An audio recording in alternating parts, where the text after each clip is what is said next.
Welcome to all the drivers to the first quarterly training of 2013.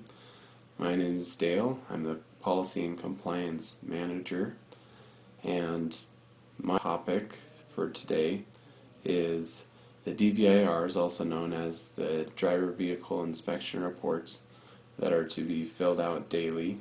We will talk about the purpose of them and how specifically we are going to accomplish that.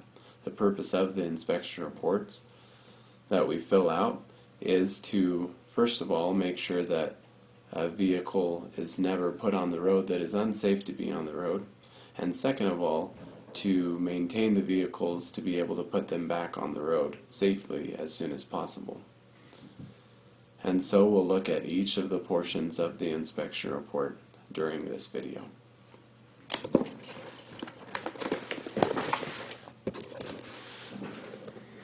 Okay, here is the inspection report, and the inspection report has changed a little bit.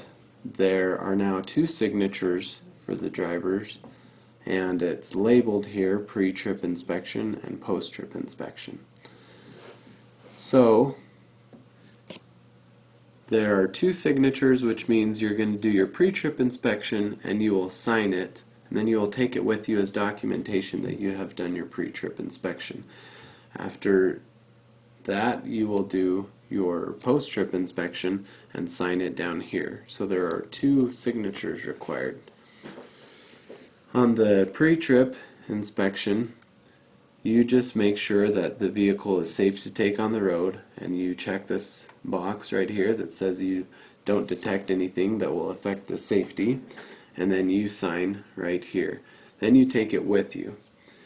Also, we need to document on our daily logs that we did a pre-trip and a post-trip. So we require that we log at least 15 minutes of on-duty not driving for both pre-trip and post-trip, and to specifically write pre-trip on it in the place we did pre-trip and post-trip, and so that it is on the log. So then on your post-trip, you make observations of the things that you see positive and negative with the vehicle. We encourage all of that communication. It may or may not affect the safety of the vehicle. So, for example, if a transmission disengages, then that certainly affects the safety of the vehicle. However, if there is a small chip in the windshield, that does not. But that's okay, we still encourage all of those comments. And then after your trip, you sign under driver's signature at the bottom. Now, let's talk about the mechanics part and their portion in dealing with this. The mechanics that are in Logan and Rexburg, we have mechanics in both of those locations. When the inspection report after you do your post-trip is put onto the clipboard, if you're in either Logan or in Rexburg, then the mechanics go at the beginning of their shift, and they see all of the inspection reports that do not have a mechanic signed off on them, but that have an issue with them, and then they take that back into the shop as their to-do list. And then they make the decision right here whether it doesn't need to be corrected for safe operation, and maybe they'll order a part so that they can get it fixed, but it can still go on the road, or they will correct it and so that the vehicle can be safe on the road. And so, as a driver, if I was in Logan or Rexburg, where there are mechanics, and I go to drive a vehicle and the clipboard was missing in the room, then that would indicate that the vehicle is out of service, in which case you would go and talk to the mechanics to see if it's been fixed, and if it hasn't been fixed, what vehicle you should then take. Likewise, if you go and you see that there was a problem up here, and then you see that there is not a mechanic that has signed off on it, before you take the vehicle, you would make sure that a mechanic has the opportunity to look at it, and so that he can give you the go-ahead, and then you would do your pre-trip and get on your way. This means for those who are not in Logan or in Rexburg that this process is going to work a little bit differently, because the inspection report is going to be on there and the mechanic has to look at it if you're in Rexburg or Logan. But if it's not, and you are a driver who is in Pocatello or Provo or Idaho Falls or any of the outside areas, any place other than Logan or Rexburg, then if there is something written on here that affects the safety of the vehicle and the vehicle needs to be put out of service, you would need to call Jacob, and so that you can switch out vehicles.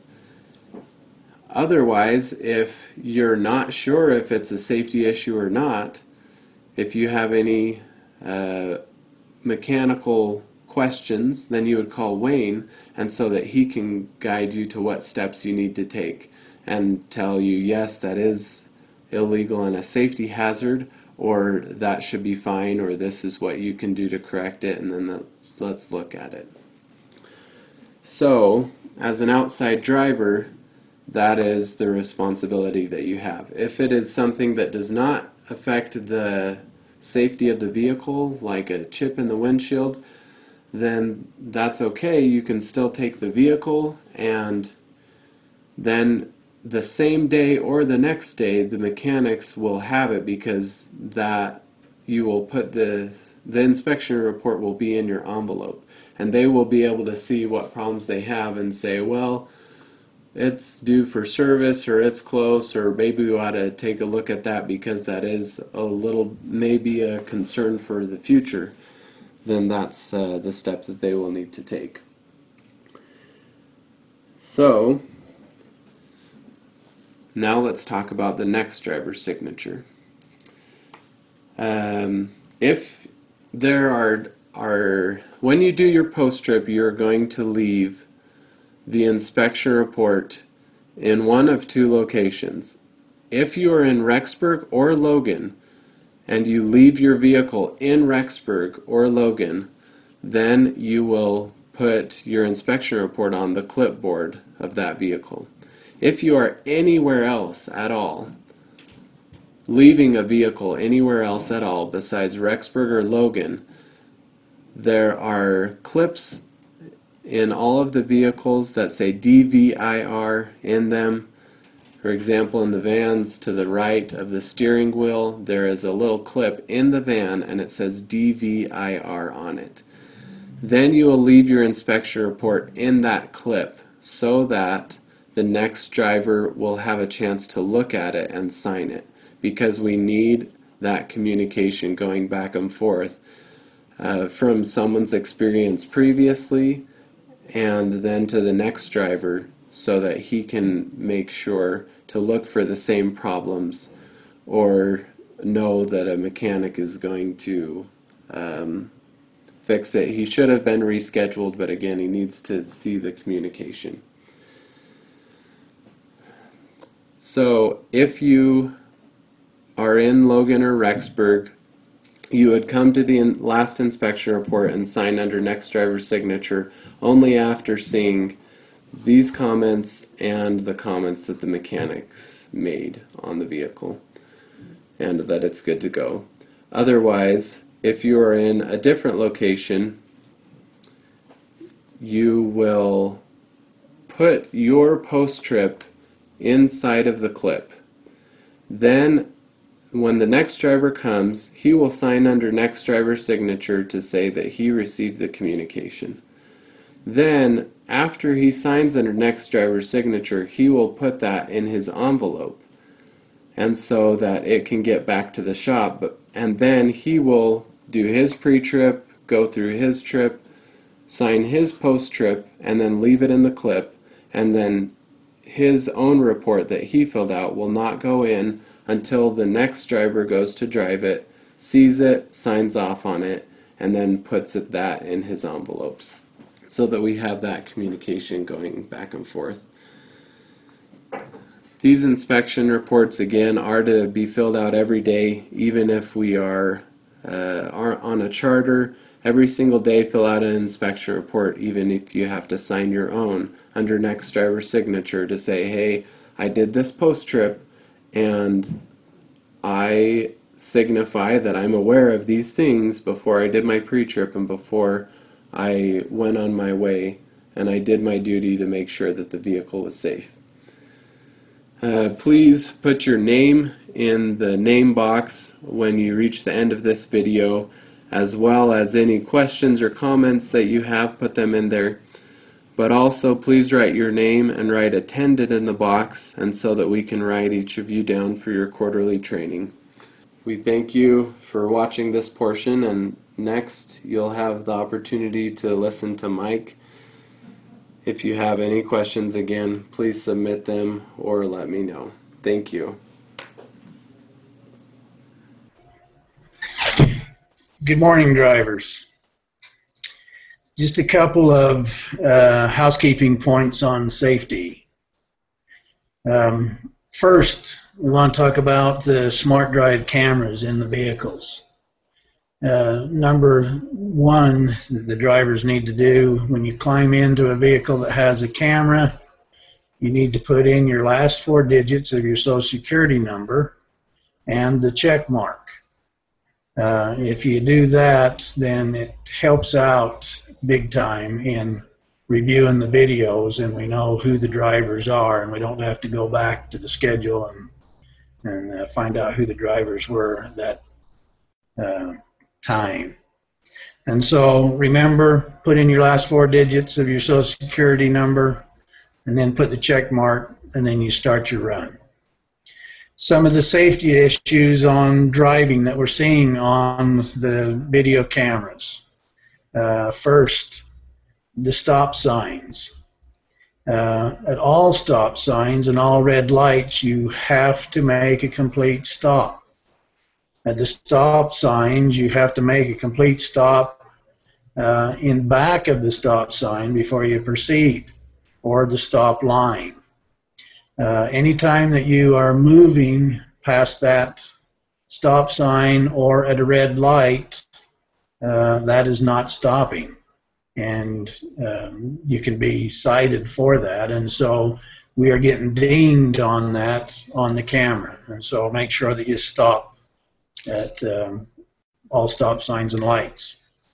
Second, seat belts.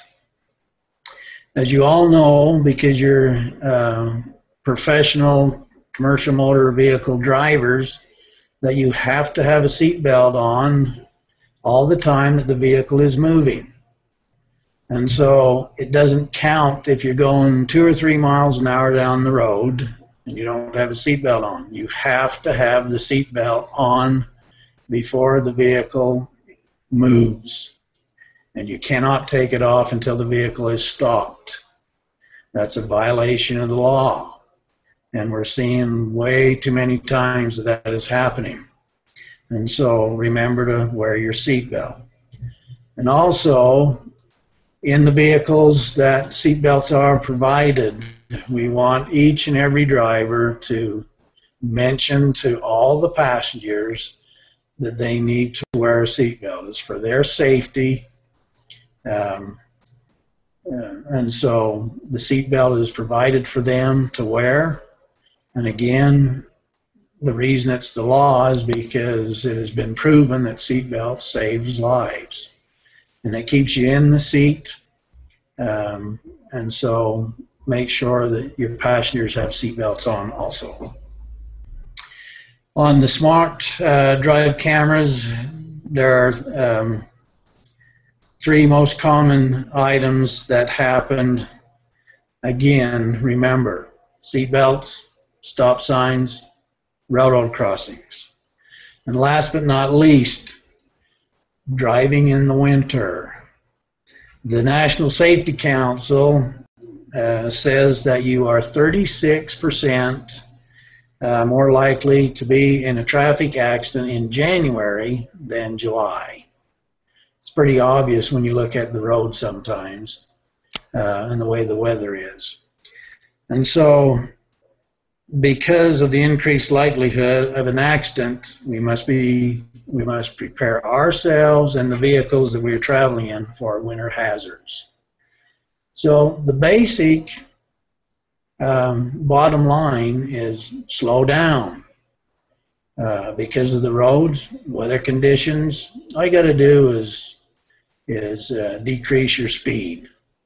And remember that to back off from the vehicle in front of you, it takes 9 times longer to make a stop on bad roads than on good roads. So figure 9 times longer. And so back off the vehicle that's ahead of you, and then just drive the Smith system. Drive the 5 keys of the Smith system. That will keep you safe. We want you all to return home safe. We want all the passengers to reach their destination safely. Yes, there is a schedule, but the weather, driving conditions determines that schedule and when you're going to be to your destination. We want you to be there safe. And so, if you remember all these items that we have just talked about, stop signs, red lights, railroad crossings, seat belts, slow down in bad weather conditions, remind your passengers to wear their seat belts, then everybody can be safe and they can reach their destination in safety. Thanks for the jobs that you do and the care that you take with the passengers that you carry. Thank you, and drive the Smith system.